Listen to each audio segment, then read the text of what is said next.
안녕하세요. 올해로 나이 50이 된 여자입니다. 나이는 많이 먹었지만 마음은 아직 어리고 배워야 할 게 투성이인 여자이네요. 조심스럽게 저도 저의 가슴속 깊이 묻어놓은 이야기를 해볼까 싶어서 부족한 글솜씨이지만 한자 한자 적어내려가 보려고 합니다.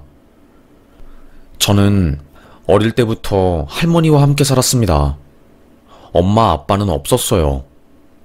제가 어릴 적 할머니는 항상 엄마 욕을 했죠. 네 엄마가 그렇게 사고를 치더니 결국 집 나가서 애를 임신해서 집에 들어오고 애만 홀라당 낳고 도망갔다고 말씀하시며 가슴을 치셨지요. 그래서 전 어릴 때부터 할머니와 단 둘이 살았답니다. 그래도 참 좋았어요.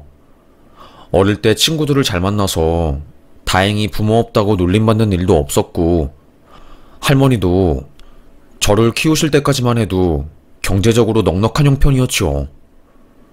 제가 그 어려웠던 시절에 외제 브랜드 가방도 메고 애들이 부러워하는 멋진 반짝이 필통도 할머니가 사주셔서 늘 전 학교에서 인기가 많았으니까요.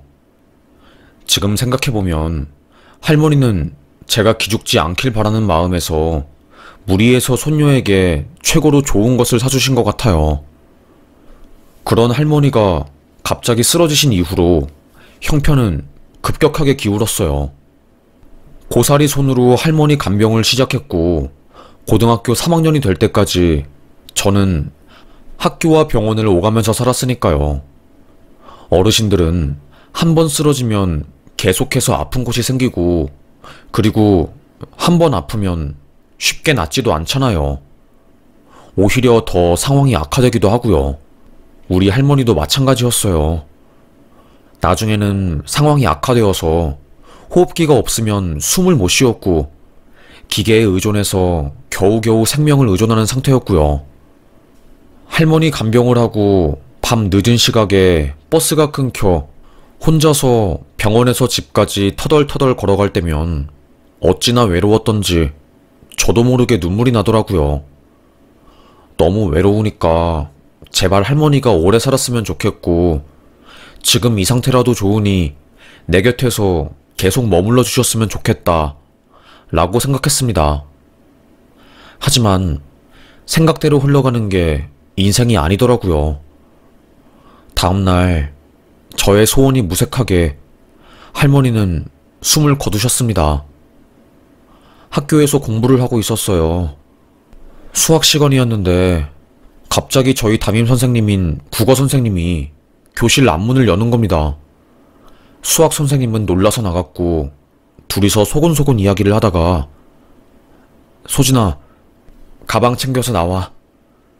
갑자기 선생님이 저보고 나오라고 말씀하시니까 반 애들은 뒤를 돌아서 저를 쳐다보았습니다. 네? 자세한 이야기는 복도에서 해줄 테니까 짐 챙기고 빨리 나오렴.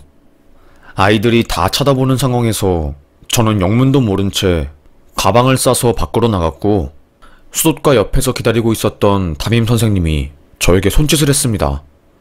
뛰듯이 걸으며 선생님에게 다가갔지요. 소진아, 할머니가 돌아가셨대. 빨리 병원에 가보자. 선생님 차 타. 할머니가 돌아가셨다고요? 말도 안 돼. 거짓말. 그때는 눈물이 나오지도 않았어요.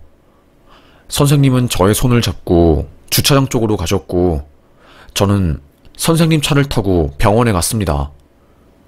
병원에 도착한 저는 눈을 감고 있는 할머니를 보고 할머니 일어나.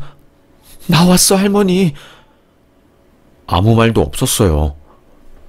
할머니, 이렇게 죽으면 안 되지.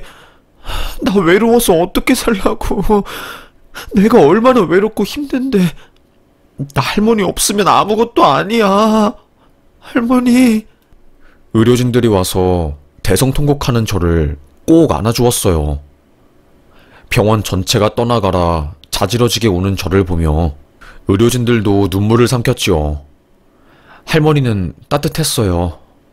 죽은 사람이 아닌 것 같았어요. 손도 따뜻하고 할머니 배도 온기가 흘렀지요. 선생님이 말씀하시길 일부러 의사 선생님께서 할머니가 돌아가셨음에도 불구하고 유일한 손녀인 제가 올 때까지 사망 선고를 안 하고 기다리셨다고 하더라고요. 그래서 담임 선생님이 전화를 받고 급하게 수업 중에 교실에 들어와서 저를 부른 거였답니다. 고등학교 3학년, 가장 중요한 시기에 저는 할머니를 잃었어요. 상실감에 휘청이며 제대로 걷지도 못하고 밥도 못 먹는 저를 위해서 담임 선생님이 장래 내내 제 곁을 지켜주셨지요. 수진아, 네가 이렇게 힘들어하면 할머니가 하늘에서 얼마나 힘들어하겠어. 이럴 때일수록 힘내야지. 밥도 안 넘어가겠지만 할머니 발인까지 끝까지 씩씩하게 보내드려야 하니까 밥 먹자. 선생님, 저 무서워요.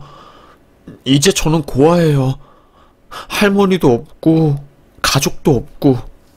할머니 장례가 끝나고 저는 3일간의 병 결석계를 낸 뒤 서류 정리를 했어요. 할머니 재산은 할머니가 병원비로 진 빚을 갚는데 다 쓰였고, 저는 그 빚도 재산도 그 어느 것도 상속받지 않는다는 서약을 쓰고 모든 것을 포기했습니다. 할머니가 돌아가신 이후로 무일푼이 된 저는 작은 원룸에 들어가서 살게 되었죠. 어찌저찌 시간이 흘러 저는 고등학교를 졸업하게 되었고 일자리를 구한다는 명목으로 서울로 올라갔어요.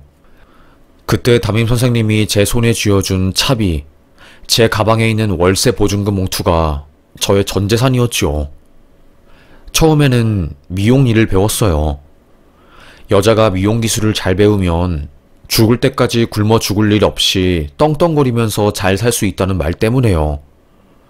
그때 제가 미용 일을 배우고 집에 있었을 때 옆에 떡볶이 집이 있었어요.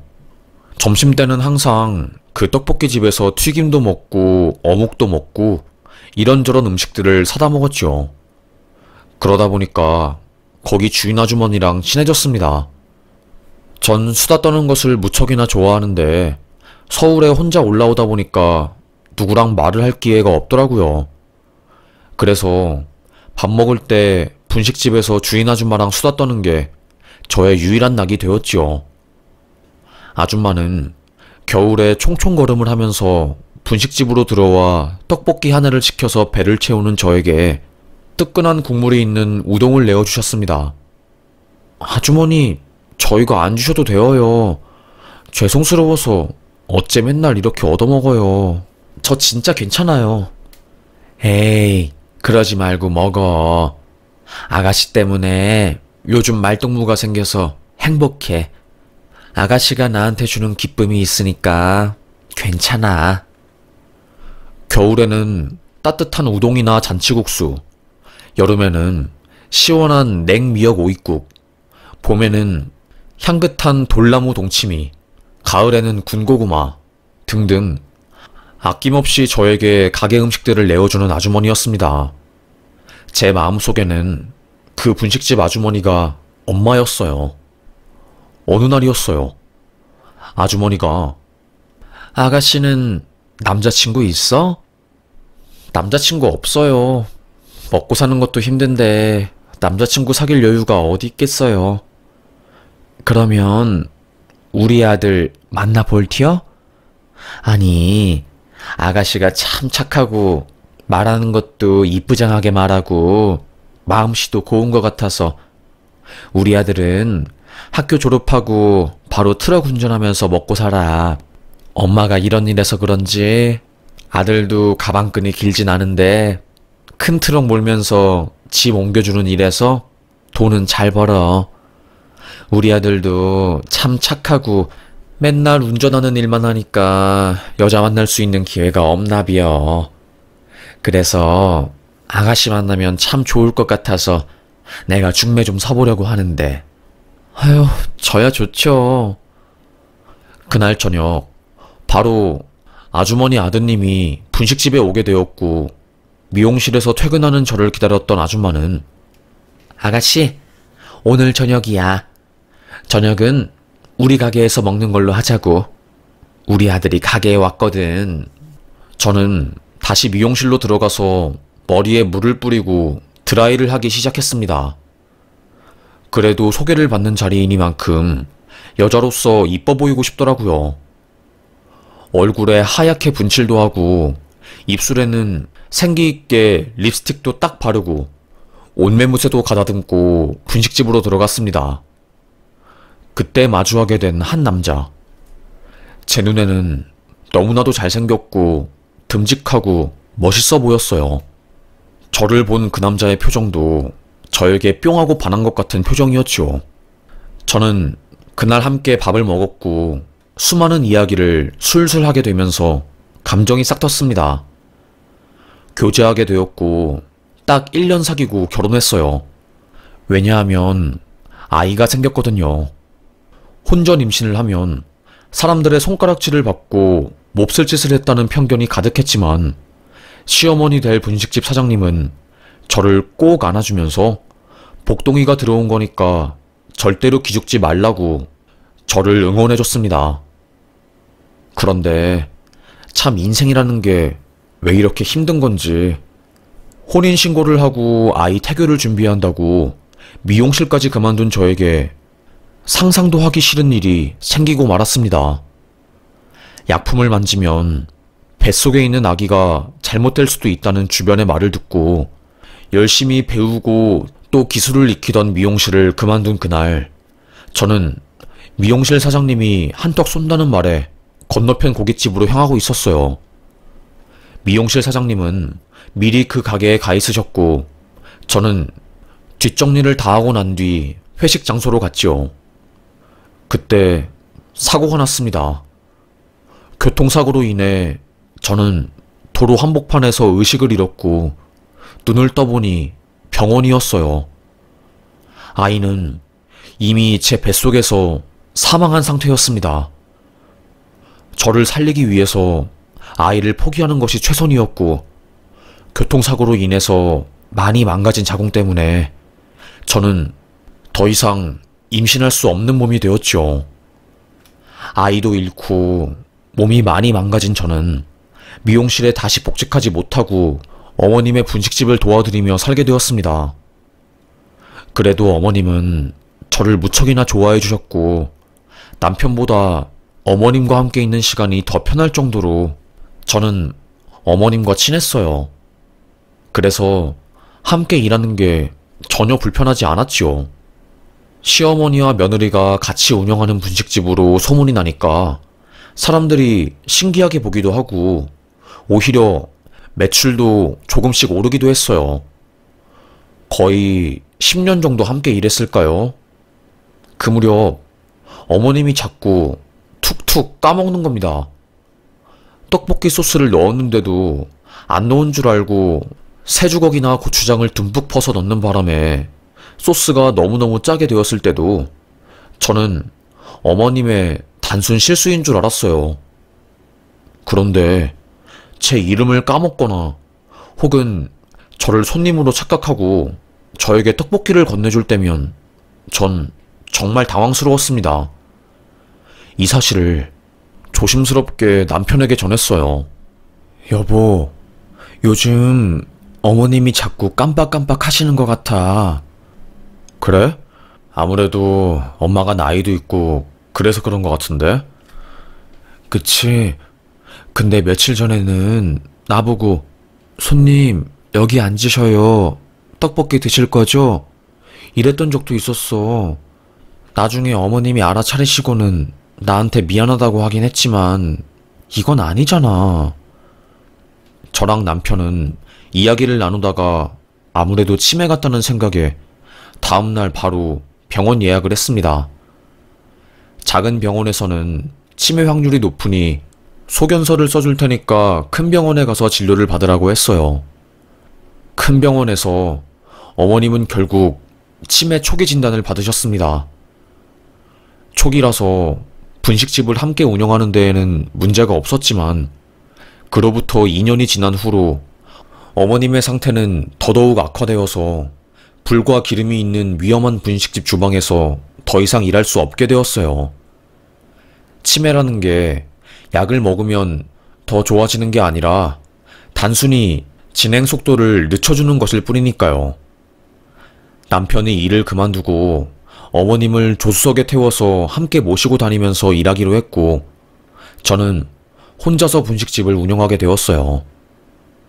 그래도 오랫동안 함께 일해와서 그런지 혼자서도 씩씩하게 잘 하게 되더라고요. 고생은 남편이 했지요. 조수석에 있는 어머님 신경 쓰랴, 운전하느랴. 신경 쓸 게 이만저만이 아니었으니까요. 아침 8시에 가게에 나가서 떡 물에 불리고 어묵 국물 만들고 튀김기 예열하고 김말이랑 오징어 튀김, 고구마 튀김, 야채 튀김 등등 각종 재료들 준비하면 10시 반이 되어요. 10시 반에 가게 문 열고 저녁 9시 되면 문 닫고 가게 치우고 집에 가면 딱 저녁 10시가 됩니다. 그때 집에 간 저는 또다시 남편한테 어머님을 바통터치 받아서 목욕시켜드리고 이 닦아드리고 약 챙겨드려요. 항상 저는 어머님과 함께 목욕한 뒤에 화장대 앞에 어머님을 앉혀서 드라이기로 머리를 말려드리면서 어머님, 우리 어머님 오래오래 살아야죠. 친정엄마 같은 우리 어머님이 건강해야지 나도 행복하지. 우리 딸내미, 난 아들보다 딸이 더 좋아. 저에게 항상 딸이라고 불러주시는 어머님이었어요.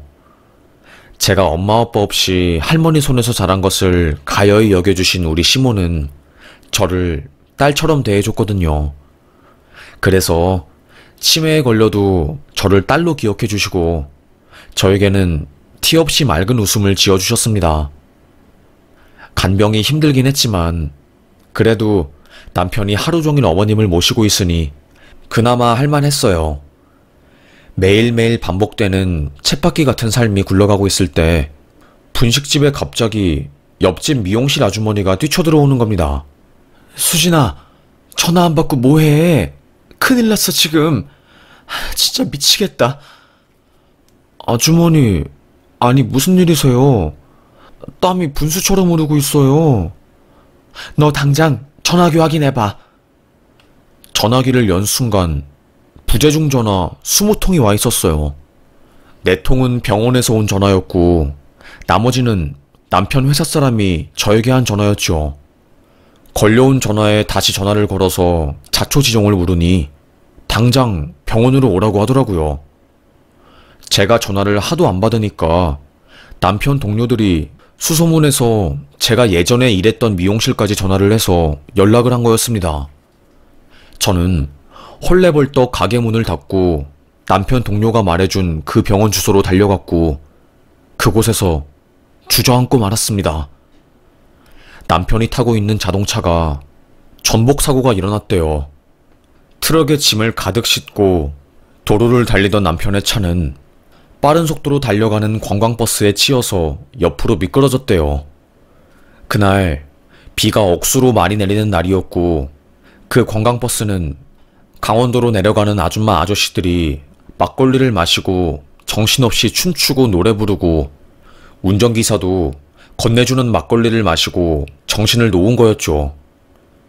그래서 차선을 침범했고 남편이 탄 트럭이 중심을 잃고 옆으로 쭉 휘청이면서 와장창 꼬꾸라진 겁니다. 운전석에 있는 남편은 즉사했고 어머님은 응급실에서 치료를 받고 있으셨어요. 불행인지 다행인지 어머님은 다친 곳이 거의 없었죠. 의사 선생님도 이 정도 교통사고에 조수석에 탄 사람이 이렇게 멀쩡한 것도 기적이라고 해주시더라고요. 하늘이 떠나가라 울면서 남편을 보내줬습니다.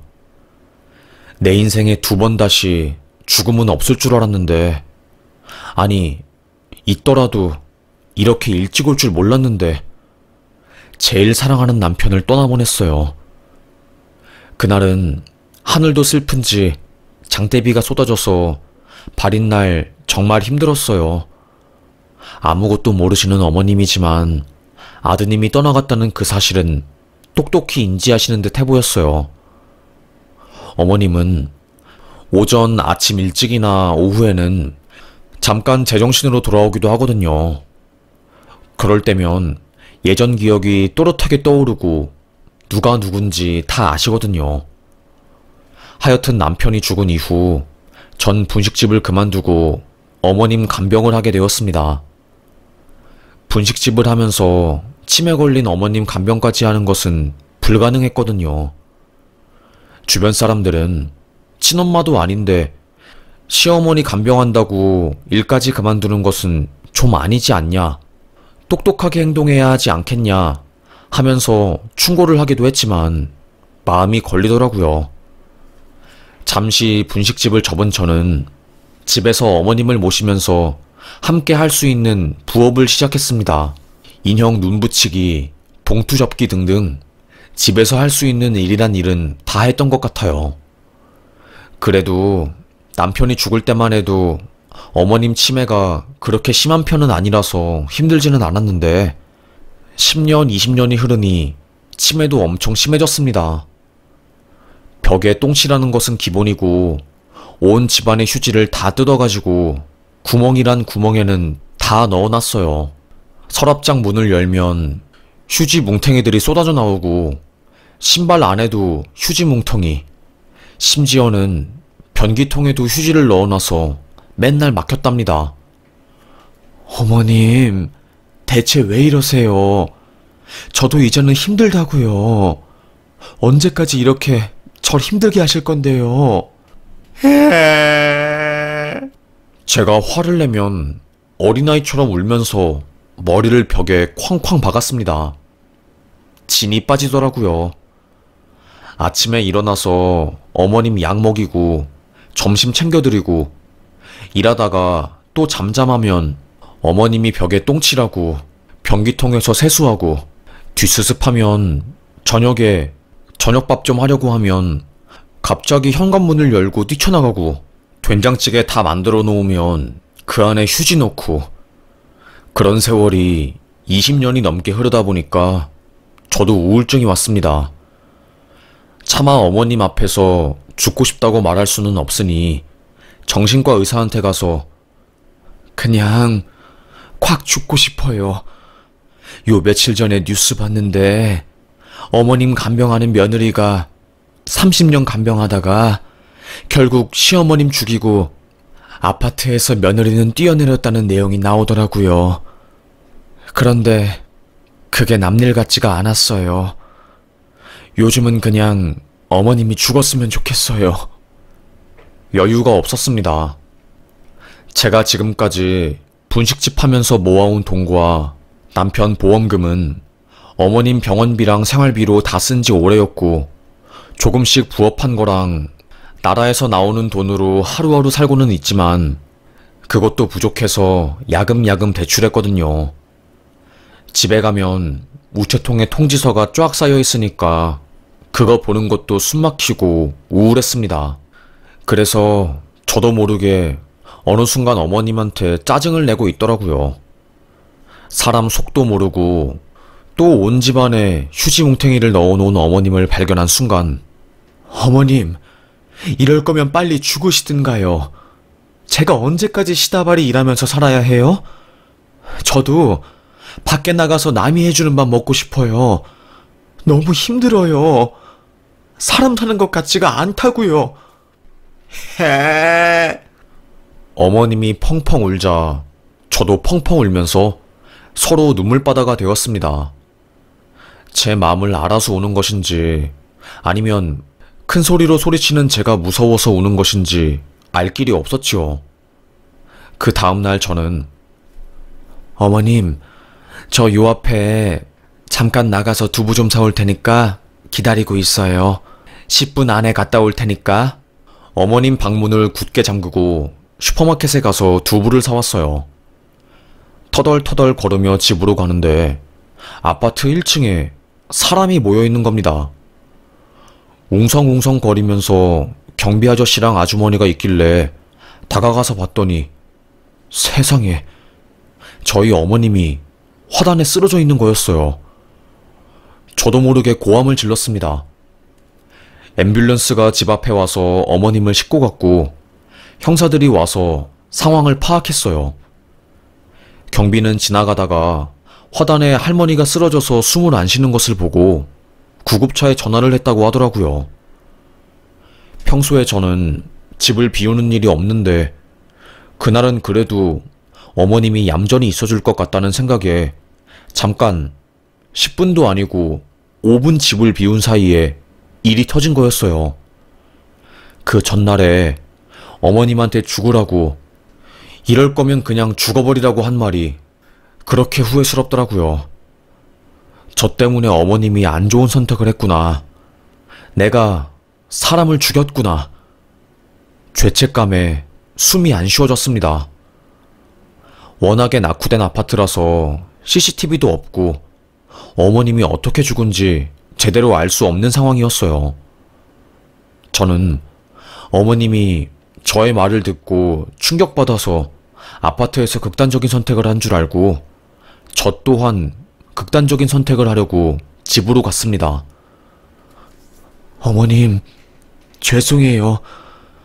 제가 그날 막말을 해서 죄송해요. 어머님과 함께 하늘나라에 가려고 했어요. 내가 죽으면 내 뒤처리 해줄 사람이 한 명도 없으니 깔끔하게 집안을 정리하고 죽으려고 하던 찰나 형사한테 전화가 온 겁니다. 병원에서도 외상이 크지 않아서 부검을 해봐야 정확한 사인을 알 수 있을 것 같다고 말해주셔서 검사한테 부검 동의서 받고 방금 부검 끝났는데요. 극단적인 선택이 아니라 심장마비라고 합니다. 그리고 화단 앞에 있는 차량 블랙박스가 확보되어서 방금 조사해보니까 1층에서 어머님이 나와서 화단 쪽으로 걸어가시다가 심장을 부여잡고 쓰러지셨어요. 어머님은 잠깐 슈퍼에 간 저를 찾겠다고 방문을 힘으로 억지로 연 후에 밖을 나왔다가 갑작스러운 심장마비로 세상을 떠난 거였어요. 저는 죽으려고 하던 마음을 잠시 접은 뒤 그럼 어머님 장례만은 내 손으로 제대로 치루어야겠다 마음을 먹었습니다. 며느리와 함께 20년이 넘는 시간 동안 사회에서 고립되어 살았던 어머님의 장례식은 텅 비었어요. 파리 한 마리 안 날릴 것처럼 썰렁했습니다. 장례식장 관계자조차 이튿날 음식은 빼는 걸로 할까요? 괜히 장국이랑 반찬들 시켰다가 첫날처럼 남으면 돈만 나가니까. 네, 알겠습니다. 어머님의 영정사진을 바라보며 슬픔, 후회, 서글픔, 우울, 별의별 감정이 다 느껴지더라고요. 황망한 표정으로 빈소를 3일 내내 지키다가 쓰러지기 직전에 어머님의 남편을 곁에 모시고 발인을 끝냈습니다. 여보, 어머님이 이제 당신 곁에 갈 거야. 그러니까 놀라지 말고 천국에서 어머님 두 팔 벌려 꼭 안아줘. 어머님이 당신 오랫동안 기다렸을 거야. 나는 여기서 조금 더 살다가 갈게. 나 갈 동안 어머님이랑 사이좋게 지내야 해. 남편의 납골당 자리 옆에 어머니의 납골함을 넣은 뒤 인사를 하고 저는 집으로 갔습니다. 텅 빈 집을 보니 그제서야 상실감이 절절하게 느껴지는 듯 했어요. 세상에 혼자 태어나서 떠나는 것도 혼자 떠나는구나. 그때 외로움과 고독감을 받아들인 것 같아요. 평생 가져가야 할 감정이구나 하고요. 씁쓸하게 집안 청소를 하던 중 어머님의 방 안에서 쾌쾌 묵은 일기장이 몇 개 발견되었습니다. 아끼던 옥장판 사이에 고이고이 숨겨놓으셨더라고요. 한 장 한 장 넘기면서 먼지가 훌훌 휘날리며 일기장 내용이 보이더군요. 초반에는 분식집 할 때 손님들한테 고마웠던 일화들, 아들과 며느리와 함께 밥 먹었던 이야기들이 써 있었어요. 그러다가 점점 일기장을 넘기니 초반과는 다르게 글씨를 무진장 휘날리면서 쓴 글들이 있더라고요. 날짜를 보니 어머님의 치매가 점점 심해져서 화장실을 더럽히고 저를 힘들게 하던 그 시기였습니다. 이따금씩 어머님이 기억이 돌아오면 그 기억을 잊지 않게 하기 위해서 일기장에 본인의 생각을 휘갈겨 썼던 거였어요. 그런데 그 내용을 본 순간 저는 하염없이 눈물이 나오더군요. 미안한 우리 며느리. 나는 왜 자꾸 기억을 까먹고 이상한 짓을 하는 걸까? 나도 내가 왜 이런지 모르겠다. 내가 화장실에 대변을 치라고 자꾸 집안을 어지럽혀서 며느리한테 너무너무 미안하다. 내가 빨리 죽어야 하는데 아들보다 더 소중한 내 곁을 지켜준 우리 며느리한테 살아생전 못할 짓만 하다가 죽는 게 아닌가 몰라. 어쩌면 좋아? 어머님은 기억이 돌아올 때마다 저에 대한 글들로 일기장을 채우셨던 거였어요. 대부분 너무나도 저에게 미안하다는 말을 남기셨더라고요. 저는 그것도 모르고 어머님의 진심도 모르고 치매 노인을 돌보는 일이 너무나도 지치고 고되어서 죽을 생각만 하고 바보 같았습니다. 저는 고개를 숙여서 어머님의 옥장판 밑에 또 다른 일기장이 있나 살펴보았어요. 그 아래에는 어머님이 20년 넘게 분식집을 하면서 쓴 가계부와 남편의 돌잡이 사진들, 졸업앨범, 결혼식 앨범 등등 추억거리가 있더라고요. 그 옥침대 밑에서 발견한 파란 상자를 마지막으로 꺼냈어요. 앨범도 아니고 그렇다고 일기장도 아닌 이것이 저는 뭔지 모르겠더라고요. 손으로 위에 켜켜이 묵은 먼지를 쓱 닦아내고 찐득하게 붙어버린 뚜껑을 커터칼로 싹 긁어내서 열었습니다. 쩍 하고 노란 색깔 찐덕이는 것들이 떨어지는 소리와 함께 그 안에 있는 물체가 나온 순간 저는 깜짝 놀랐어요. 금덩이들, 수많은 현금들, 딱 봐도 억소리가 나는 돈들이었습니다. 아니, 이게 뭐야? 알고 보니 그 돈들은 어머님이 차곡차곡 분식집을 하면서 모아온 돈들이었어요. 노인네분들은 예전에 은행이 파산나서 저축한 돈을 못 돌려받은 기억이 있기 때문에 돈을 장판이나 집안 깊은 곳에 숨겨놓는 버릇이 있는데 저희 어머님도 그런 버릇이 있었던 겁니다. 어머님의 방은 제가 함부로 들어가서 대청소를 할 수 없었기에 그곳에 그런 큰 돈이 있는지 꿈에도 몰랐어요. 아이고, 대체 이게 얼마야?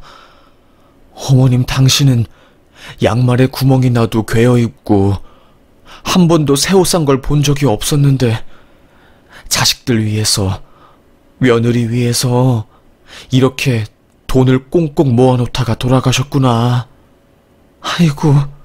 은행에 가서 그 돈들을 다 세어봤더니 1억 8천만 원이 나왔습니다. 금값이 올라서 더 큰 돈이었어요. 저는 이 돈을 어떻게 할까 생각을 하다가 어머님이 남겨주신 돈이니 제 앞에 있는 약간의 빚을 갚기로 하고 남은 돈으로 다시 분식집을 열었어요.